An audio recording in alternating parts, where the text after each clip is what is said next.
मुख्यमंत्री पुष्कर सिंह धामी ने parade ground Dehradun में आयोजित राज्य स्तरीय युवा महोत्सव 2024-25 का शुभारंभ किया। इस अवसर पर सीएम धामी ने 87 करोड़ रुपए की कुल 6 योजनाओं का लोकार्पण किया। उन्होंने राज्य स्तरीय पिट्ठू प्रतियोगिता का भी शुभारंभ किया।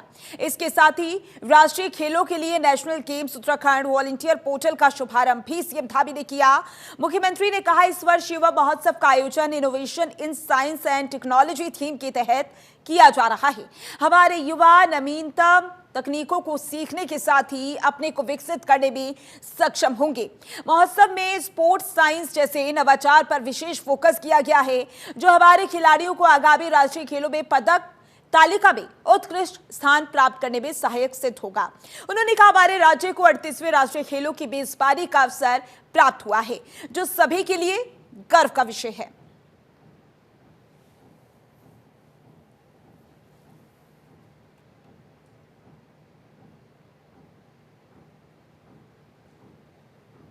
थे, सालों साल तैयारियां करते थे।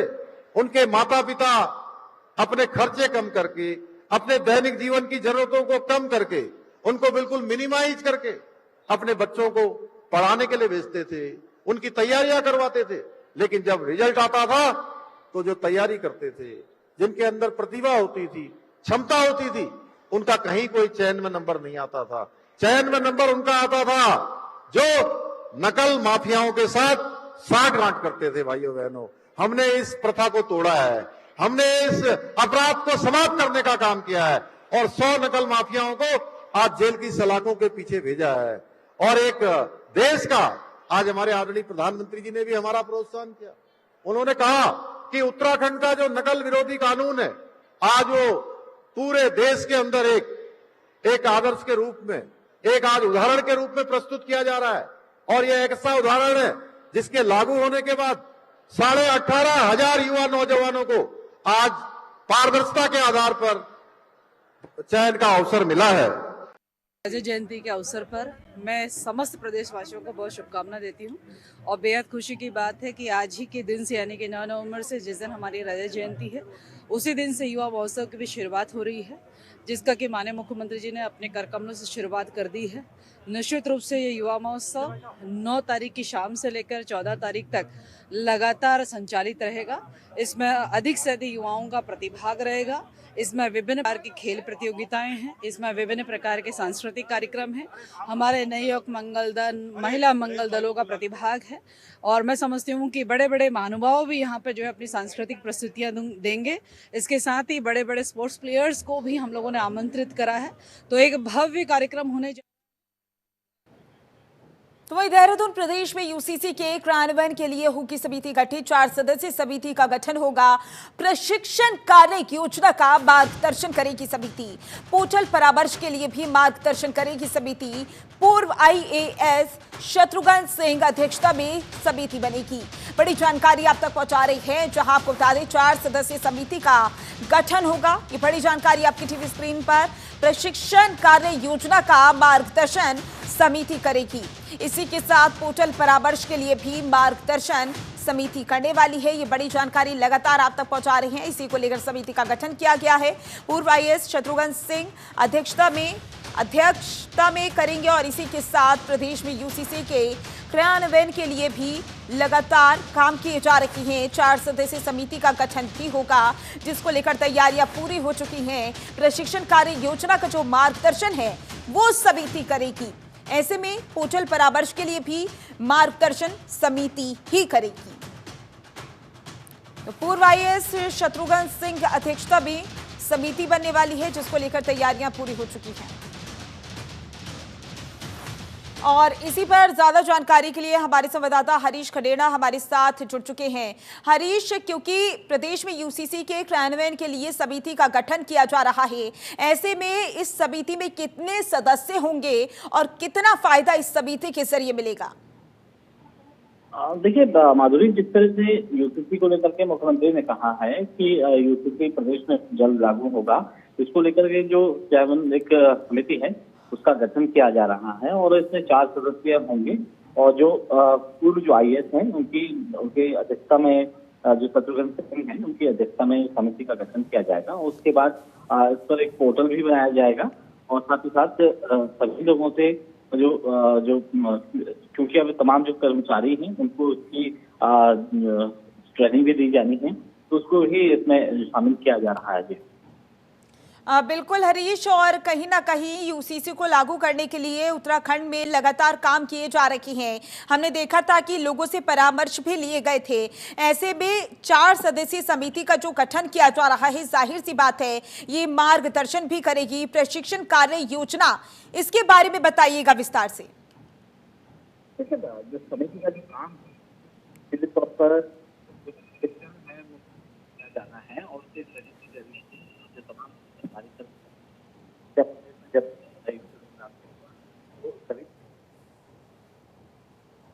बिल्कुल हरीश, 4 सदस्यीय समिति का गठन होगा और जाहिर सी बात है इस समिति को लागू करने के पीछे बहुत से अहम फैसले हैं। बहुत बहुत शुक्रिया ज्यादा जानकारी के लिए।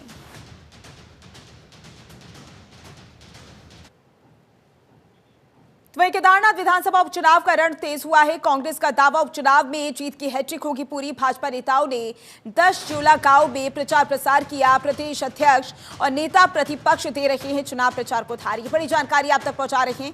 केदारनाथ विधानसभा उपचुनाव को लेकर लगातार तैयारियां की जा रही हैं। कांग्रेस का दावा है उपचुनाव में जीत की हैट्रिक पूरी होगी। बीजेपी नेताओं ने 10 जोला गांव में प्रचार प्रसार भी किया है और इसी के साथ जीत की हैट्रिक होगी पूरी। प्रदेश अध्यक्ष और नेता प्रतिपक्ष चुनाव प्रचार को धार देते हुए भी नजर आ रही हैं। ऐसे में देखना होगा केदारनाथ विधानसभा को लेकर जो उपचुनाव होना है उसको लेकर किसकी रणनीति काम आती है, क्योंकि अगर बात कर ले कांग्रेस की तो कांग्रेस की तरफ से भी लगातार तैयारियां की जा रही हैं। बीजेपी की बात कर ली जाए तो बीजेपी नेताओं ने 10 जोला गांव में प्रचार प्रसार किया, वहां के लोगों को साधने की कोशिश की और साथ ही रणनीति बनाती हुई भी भाजपा नजर आ रही है। ऐसे में देखना होगा केदारनाथ विधानसभा सीट को लेकर जो चुनाव होना है वो सीट किसके हक में जाती हुई नजर आती है। तो बीजेपी नेताओं ने 10 जोला गांव में प्रचार प्रसार किया, ये बड़ी जानकारी आप तक पहुंचा रहे हैं। बता दें प्रदेश अध्यक्ष और नेता प्रतिपक्ष चुनाव प्रचार को धार दे रही हैं। लगातार तैयारियां की जा रही हैं, चाहे वो बीजेपी की बात हो या फिर कांग्रेस की। हर एक पार्टी की ओर से इस सीट को लेकर रणनीति तैयार की जा रही है।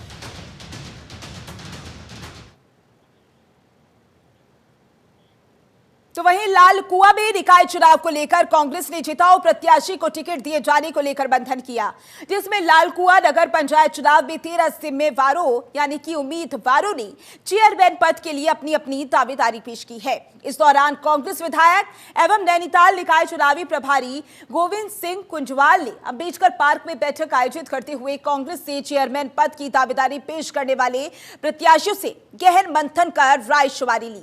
तो वहीं कांग्रेस की 13 सक्रिय कार्यकर्ताओं ने नगर पंचायत अध्यक्ष पद पर दावेदारी पेश की है।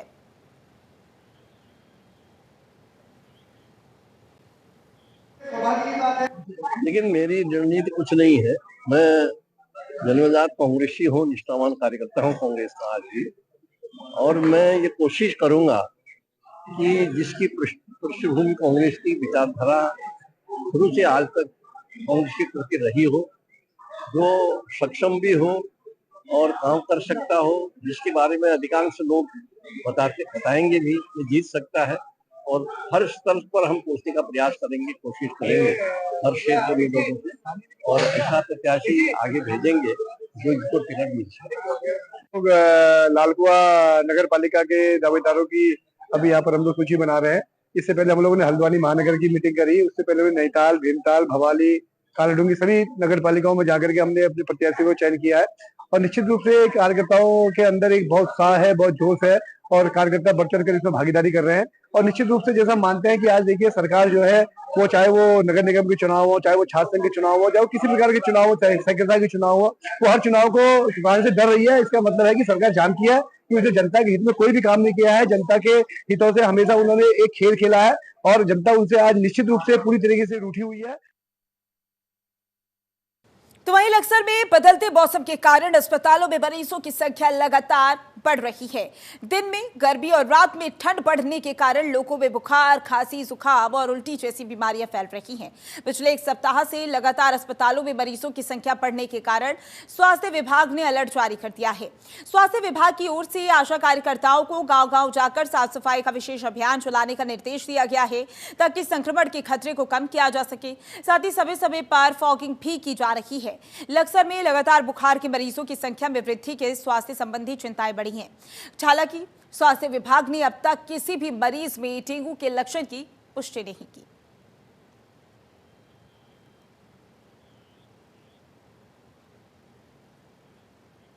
तो वहीं रुड़की विकासखंड के किशनपुर की ग्राम प्रधान प्रवीण बालू का निर्वाचन फर्जी शैक्षिक प्रमाण पत्र के आधार पर निरस्त कर दिया गया। उप जिलाधिकारी की अदालत ने इस मामले में सुनवाई के बाद निर्णय सुनाया कि प्रमाण पत्र अवैध है। याचिकाकर्ता वाजिद अली ने 2022 के त्रिस्तरीय पंचायत चुनाव में प्रवीण बालू के खिलाफ याचिका दायर की थी। अदालत ने डीपीआरओ और खंड विकास अधिकारी को निर्देश दिया कि वे तुरंत चार्ज लेकर नए चुनाव की प्रक्रिया शुरू कर दे। तो वहीं अब ग्राम पंचायत के वित्तीय और प्रशासनिक कार्यों का भार तत्काल प्रभाव से उप प्रधान को सौंप दिया गया है, जो अगले आदेश तक इन दायित्वों को संभालेंगे। तो ग्राम प्रधान प्रवीण बानो का जो निर्वाचन है वो रद्द कर दिया गया है, क्योंकि जांच की गई और जांच में ये फैसला लिया गया। दरअसल पहले ही याचिका दायर कर दी गई थी। 2022 में ये याचिका दायर की गई थी। आपको बता दें, रुड़की विकास खंड के किशनपुर की ग्राम प्रधान प्रवीण बानो का निर्वाचन फर्जी शैक्षिक प्रमाण पत्र के आधार पर निरस्त कर दिया गया है। और इसी पर ज्यादा जानकारी के लिए हमारे संवाददाता संजय पुंडीर हमारे साथ जुड़ चुके हैं। संजय, रुड़की विकास खंड के किशनपुर की जो ग्राम प्रधान प्रवीण बानो है, उनका निर्वाचन फर्जी शैक्षिक प्रमाण पत्र के आधार पर निरस्त कर दिया गया है, क्या अधिक जानकारी? देखिए माधुरी, ये सन 2022 के लगातार हम देख रहे हैं कि यहाँ पर जो रुड़की विकासखंड का किशनपुर जमालपुर गांव है, जो वहां पर चुनाव हुए थे त्रिस्तरीय पंचायत चुनाव, उनमें प्रवीण बानो ने अपना कक्षा 8 का जो शैक्षिक प्रमाण पत्र था वो फर्जी लगाया था। जिसके बाद गांव के ही एक व्यक्ति ने इसकी शिकायत कोर्ट में डाली थी, एसडीएम कोर्ट में डाली थी, और वहां जिसके बाद लगातार जांच चल रही थी और अब ये फाइनल हो गया है कि इनको इनके पद से बर्खास्त कर दिया है। हालांकि इनकी जगह जो पदभार है वो अब उप प्रधान संभालेंगे। और लगातार हम देख रहे हैं कि इसमें लगातार जांच चल रही थी। जांच के बाद एक नोटिस भी प्रवीण बानो को दिए गए हैं, लेकिन उसके बाद भी जो जांच में सामने आया है, तो जांच में ये सामने आया है कि जो फर्जी प्रमाण पत्र यहाँ पर लगाया गया था, उसके आधार पर ही यहाँ चुनाव लड़ा था। उसी के आधार पर अब जो प्रमाण पत्र वो साबित हो गया है कि वो फर्जी था, जिसके बाद अब आदेश दिया है कि उसका जो कार्यभार है वो कहीं ना कहीं संजय, देखिए निर्वाचन तो रद्द कर दिया गया है और इसी के साथ दोबारा चुनाव कराने की जो प्रक्रिया है उसके भी निर्देश दे दिए गए हैं। ऐसे में अब कब तक चुनाव होंगे? इसकी अभी जो तारीख है वो निर्धारित नहीं हुई है, लेकिन किशनपुर जमालपुर का जो पंचायत का वित्तीय और प्रशासनिक कार्यों का जो भार है वो तत्काल प्रभाव से जो आदेश हुआ है वो उप प्रधान को सौंपा गया है, जो अगले आदेश तक रहेगा। यानी अब चुनाव की प्रक्रिया में थोड़ा समय बाकी है, क्योंकि हम लगातार देखते हैं जब चुनाव होते हैं उसकी प्रशासनिक रणनीतियां होती है, उसके बाद ही चुनाव की तारीख का ऐलान होता है। जी माधुरी। जी संजय, क्योंकि प्रमाण पत्र फर्जी पाया गया तो इसकी खबर कब लगी, किस तरीके से शक हुआ, क्योंकि बहुत लंबे समय से जांच की जा रही थी फर्जी प्रमाण पत्र को लेकर? देखिए सन 2022 में जब त्रिस्तरीय पंचायत चुनाव हुए तो उसके बाद जैसे ही इन्हें जीत हासिल हुई तो लोगों को थोड़ा शक हुआ कि आखिरकार इन्होंने प्रवीण बानो ने चुनाव कैसे लड़ा है, क्योंकि ये तो 8वीं पास भी नहीं है। जिसको लेकर कहीं ना कहीं आसपास के लोगों से पता करा और जहां से इन्होंने पढ़ाई की है वहां पर भी पता किया। जिस स्कूल और कॉलेज का वो प्रमाण पत्र लग रहा था उसमें जाकर जब जांच की तो वहां पाया गया कि कोई तरह की यहाँ पर मार्कशीट नहीं है, कोई ऐसा प्रमाण पत्र नहीं है, जिसके आधार पर गांव के ही एक व्यक्ति वाजिद अली ने आरोप लगाया था कि चुनाव में इन्होंने फर्जी तरीके से चुनाव लड़ा है। तो उसी के आधार पर लगातार ही सुनवाई चल रही थी, जिसका अब आदेश सामने आ गया है। जी संजय, क्योंकि आपने बताया कि जो चुनाव हुए थे वो 2022 में हुए थे और अगर अभी तक की हम बात करें तो 3 साल पूरे हो चुके हैं, सिर्फ 2 साल का ही कार्यकाल बचा है। ऐसे में कैसी संभावना बनती हुई नजर आ रही है? क्या जो ये कार्यभार है वो उप प्रधान को सौंप दिया जाएगा या फिर से चुनाव होगी? देखिए लगातार ये अभी जो रणनीति है वो की जा रही है, क्योंकि जो प्रशासनिक आदेश आया है उसमें यही साफ लिखा गया है कि जो ग्राम प्रधान का पद है वो खाली हो गया है। हालांकि जो किशनपुर जमालपुर पंचायत है, पूरी जो प्रशासनिक और अन्य कार्य है उन्हें तत्काल प्रभाव से उप प्रधान को सौंप दिया गया है। यानी अभी समय बाकी है और प्रशासनिक जो अधिकारी है उनका यही कहना है कि चुनाव होने की संभावना है, क्योंकि जो आने वाले त्रिस्तरीय पंचायत चुनाव होंगे उनमें भी समय बाकी है। तो ऐसे में अभी चर्चा की जा रही है कि किस तरह का फैसला आना है। जी बिल्कुल संजय, देखना होगा किस तरीके का फैसला सामने आता है। लेकिन अगर हम विकास की बात कर लें तो क्योंकि 3 साल तक बानो ने एक कार्यभार संभाला है, तो उस दौरान क्या कुछ विकास कार्य किए? क्योंकि जाहिर सी बात है 3 साल कम नहीं होते हैं। देखिए लगातार हम देखते हैं माधुरी, जब गांव के विकास की बात आती है तो सबसे पहले सड़क, स्वास्थ्य और चिकित्सा, इन सब मुद्दों को लेकर जो ग्रामीण होते हैं वो यही चाहते हैं कि जो हमारा प्रधान हो, हमारा जो नेता हो, वो कहीं ना कहीं हमारे विकास कार्य करे। लेकिन हम जब लोगों के बीच जाते हैं तो लोगों का यही कहना है कि कुछ काम हुए हैं, कुछ अधूरे बाकी है, क्योंकि लगातार जांच चल रही थी, जांच के बीच कार्य होना संभव नहीं था। हालांकि जो इनका बजट था वो भी किसी कारण से रुक गया था। प्रधान से भी हमारी बात हुई है, उनका भी यही कहना है कि अभी जांच है और जांच में हम निर्दोष भी पाए जाएंगे। जी बिल्कुल संजय, देखना होगा क्या फैसला आता है और अब इस पर किस तरीके से एक्शन लिया जाता है। आगे की जानकारी के लिए हमारे साथ बने रहिएगा।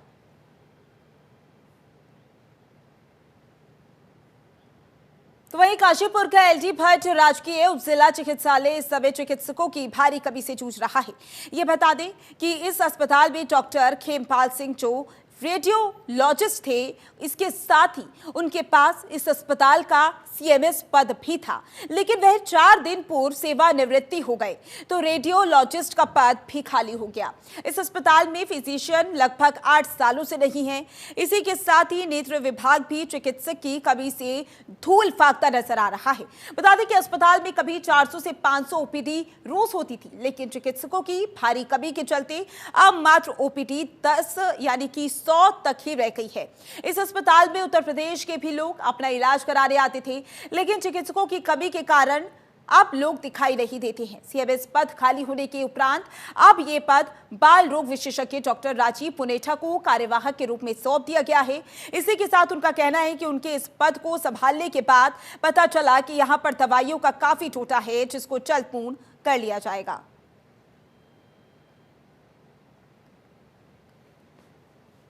दवाइयों की कमी है और उसको पूरा करने के लिए अभी हमारे अस्पताल से गाड़ी जाएगी देहरादून स्टोर में, तो वहाँ से दवाइयाँ लेके आएगी। तो जो दवाइयों की जो कमी है उसको हम पूरा करेंगे। जो दवाइयाँ जो एसेंशियल होती हैं और जो ज़रूरी हैं वो सब पूरी की जाएंगी। तो अभी मंडे को जाएगी गाड़ी, तो वहाँ से दवाइयाँ लेके आएगी। एक तो हमारे सामने आई हॉस्पिटल है, वहाँ पे डॉक्टर राणा जो थे उससे पहले आई सर्जन, उनके रिटायरमेंट उन्होंने उन्होंने बीआरएस लिया था, उसके बाद से कोई आई सर्जन आया नहीं है यहाँ पे, साल भर हो गया है। तो हम लोगों ने डिमांड दी है कि आई सर्जन यहाँ पे पोस्ट किया जाए ताकि मरीजों को सुविधा मिले, फैसिलिटी मिले। कैटरेक्ट, मोतियाबिंद के ऑपरेशन है और बहुत सारी चीज़ें हैं, तो अब हमने इस डिमांड तो दी है। बात यदि उत्तराखंड के स्वास्थ्य सेवाओं की हो तो हर दिन उसके चर्चे सोशल मीडिया पर वायरल होते रहते हैं, लेकिन शासन प्रशासन सुनकर भी चुप्पी साधे बैठा रहता है।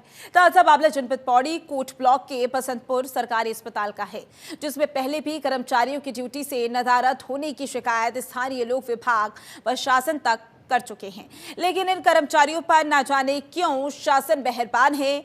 आज भी इन अस्पताल के दरवाजे बंद नजर आए। अब जब ग्रामीण लोग यहां पहुंचे तो उन्हें ताला लग नजर आया। स्थानीय सामाजिक कार्यकर्ता बलवंत सिंह ने बताया कि उक्त अस्पताल में अक्सर डॉक्टर, फार्मासिस्ट गायब हो गए और इनकी शिकायत पहले भी कर चुके हैं, लेकिन विभाग न जाने इन पर क्यों मेहरबान है। आप सभी को मैं बताना चाहता हूं कि आज बहुत ही एक शर्मनाक जो वाक्य जो है हमारे राजकीय प्राथमिक जो चिकित्सा केंद्र है बसंतपुर में वहाँ हुआ है। और राज्य स्थापना के दिवस में जो कई हमारे जो गांव के निवासी थे जिनके कुछ मतलब स्वास्थ्य के गड़बड़ होने के कारण जब वो वहां पहुंचते हैं, बसंतपुर हॉस्पिटल में पहुंचते हैं, तो उन्हें वहां कोई भी कर्मचारी नहीं मिलता है। और ये सिलसिला सिर्फ आज का नहीं है, ये सिलसिला पिछले 4-5 सालों से चलता आ रहा है, जबकि 6 कर्मचारी वहां सरकार की तरफ से दिए गए हैं, मगर हमेशा वो 2-2 के रोटेशन पे वहां पे चलते हैं। अगर वहां डॉक्टर होगा तो वहां स्वीपर नहीं होगा, स्वीपर होगा तो डॉक्टर नहीं होगा, इस तरीके से रोटेशन वहां चलता है। तो वहीं हरिद्वार वन प्रभाग ने अवैध रूप से खैर के पेड़ काटने वाले तस्करों के एक बड़े गिरोह का भंडाफोड़ किया है। वन विभाग को बीते कुछ दिनों से सूचना मिल रही थी कि पसरी रेंज सहित कई क्षेत्रों में खैर के हरे भरे पेड़ों को अवैध रूप से काटा जा रहा है। इस पर कार्रवाई करते हुए वन विभाग ने एक विशेष टीम का गठन कर छापेमारी अभियान चलाया। देर रात मुखबिर की सूचना पर वन विभाग की टीम ने पथरी रेंज में दबिश दी, जहां तस्कर खैर के पेड़ काटते हुए पाए गए। मौके पर वन विभाग के अधिकारियों और कर्मचारियों ने पहुंचकर 4 वन तस्करों को रंगे हाथों गिरफ्तार कर लिया। आरोपियों के कब्जे से खैर की लकड़ियों के 32 नग बरामद किए गए, साथ ही पेड़ काटने के औजार भी जब्त किए गए। वन विभाग ने संबंधित धाराओं में तस्करों के खिलाफ मुकदमा दर्ज कर कड़ी कार्रवाई का आश्वासन दिया और कहा कि वन संपदा की सुरक्षा के लिए इस प्रकार के अभियान भविष्य में जारी रहेंगे।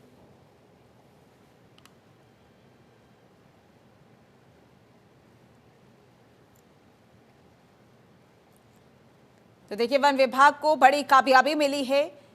एक बड़े गिरोह का पर्दाफाश किया गया है, क्योंकि बहुत समय से जो पेड़ कटान की खबरें थी वो सामने आ रही थी, शिकायतें मिल रही थी। खैर की कीमती लकड़ियां बरामद की गई हैं इस गिरोह के पास से, और ये तस्वीरें भी आपको दिखा रही हैं, जहां आपको बता दें कि अब मुकदमा दर्ज कर लिया गया है। इन तस्करों के खिलाफ कड़ी कार्रवाई का आश्वासन भी दिया गया है और कहा गया है कि वन संपदा की सुरक्षा के लिए इस प्रकार के अभियान भविष्य में जारी रहेंगे।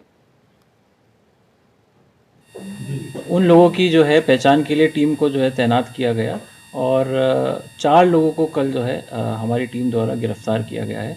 इन 4 लोगों में से जो 2 अभियुक्त हैं वो यूपी मुजफ्फरनगर के निवासी हैं और 2 हरिद्वार के निवासी हैं। इसके साथ साथ 32 नग खैर के जो गिल्टे हैं उसको बरामद किया गया है और साथ ही साथ एक महिंद्रा बोलेरो पिकअप गाड़ी को भी जो है वो सीज़ किया गया है। तो इस देखिए, खैर बहुत ही एक मूल्यवान लकड़ी है और लगभग 7 से 8 हज़ार रुपये क्विंटल के हिसाब से इसको जो है जो इसका व्यावसायिक उपयोग है उसमें कत्थे बनाने के लिए किया जाता है।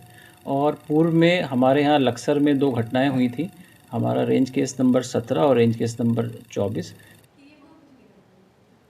खबर मसूरी से है, जहां मसूरी थाने में एक महिला ने तहरीर दी। तहरीर में महिला ने बताया कि बीते 19 अक्टूबर को उसकी नाबालिग बेटी के साथ दुष्कर्म हुआ था और नाबालिग बेटी को आरोपी ने जान से मारने की धमकी भी दी। तो वहीं महिला की शिकायत पर पुलिस ने मुकदमा दर्ज कर लिया। वहीं मामले में वरिष्ठ पुलिस अधीक्षक के निर्देश पर क्षेत्राधिकारी ने एक टीम का गठन किया और आरोपी को गिरफ्तार कर लिया। फिलहाल पुलिस ने आरोपी को अदालत में पेश कर न्यायिक हिरासत की मांग की है।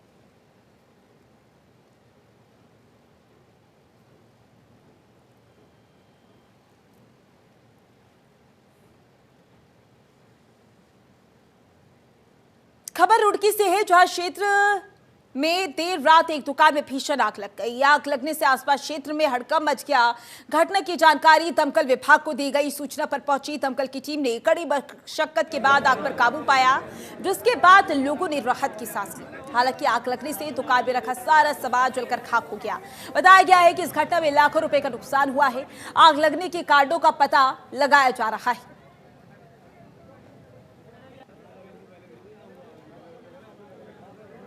तो लाखों रुपए का सामान जलकर खाक हो गया। जिस तरीके से भीषण आग लगी और उसके बाद इलाके में हड़कंप मच गया। बहुत सारा ऐसे सामान रखा हुआ था जो कि लाखों रुपए का था, जो कि जलकर खाक हो गया। और आप तस्वीरें भी देख सकते हैं, जब ये हादसा हुआ उसके बाद उस इलाके में किस तरीके का माहौल देखने को मिला। हालांकि फायर ब्रिगेड की टीम पहुंची और आग बुझाने की कोशिश की गई। तो ये दुकान जहां पर आग लगी, भीड़ नजर आ रही है, इलाके में हड़कंप मच गया है। जांच भी की जा रही है। लाखों रुपए का सामान जो है वो जलकर खाक हो चुका है।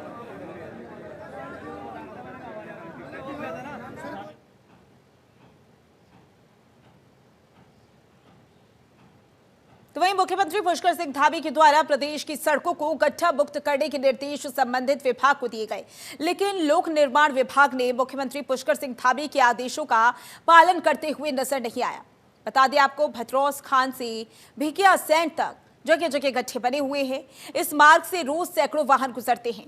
ग्रीष्मकालीन राजधानी गैरसैंण सहित बद्रीनाथ, हेमकुंड सहित साहिब गढ़वाल और कुमाऊं क्षेत्र को जोड़ने वाला मुख्य मार्ग है।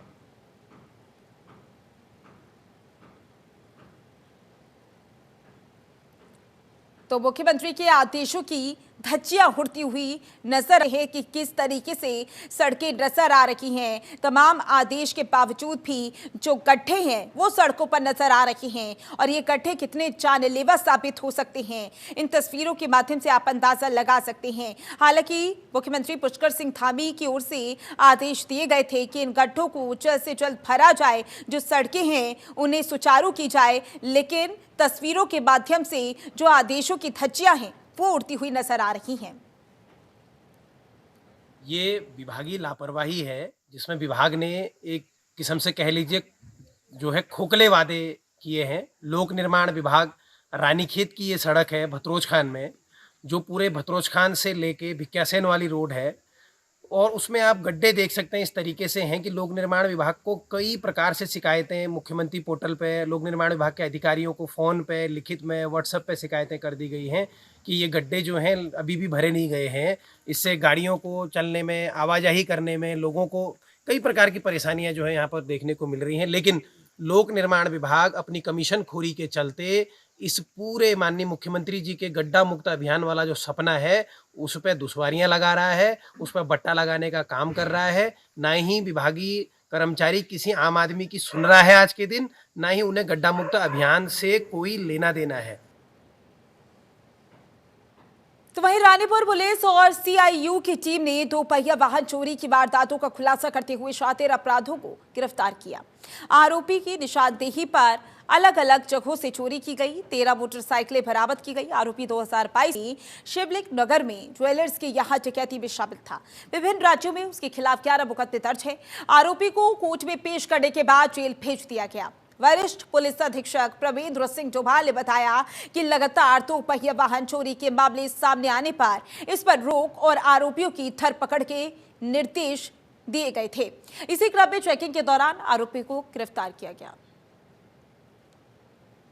नवंबर को थाना रानीपुर कोतवाली क्षेत्र में वादी शकील द्वारा पुलिस को एक सूचना दी गई थी कि उसकी होंडा स्प्लेंडर मोटरसाइकिल चोरी की गई है। इस पर तत्काल पुलिस के द्वारा, थाना प्रभारी के द्वारा अभियोग पंजीकृत किया गया था और जितने भी संदिग्ध हैं उनको चिन्हित करते हुए, जितने वाहन चोरों को के बारे में जानकारी करते हुए और हमारे सर्विलांस का उपयोग करते हुए हमारी टीम लगातार इस पर वर्क कर रही थी। और इसमें अभी आज एक बड़ी सफलता हमें मिली है, जिसमें एक वाहन चोर पकड़ा गया है, जिससे करीब 1 दर्जन से ऊपर वाहन हमें मिले हैं।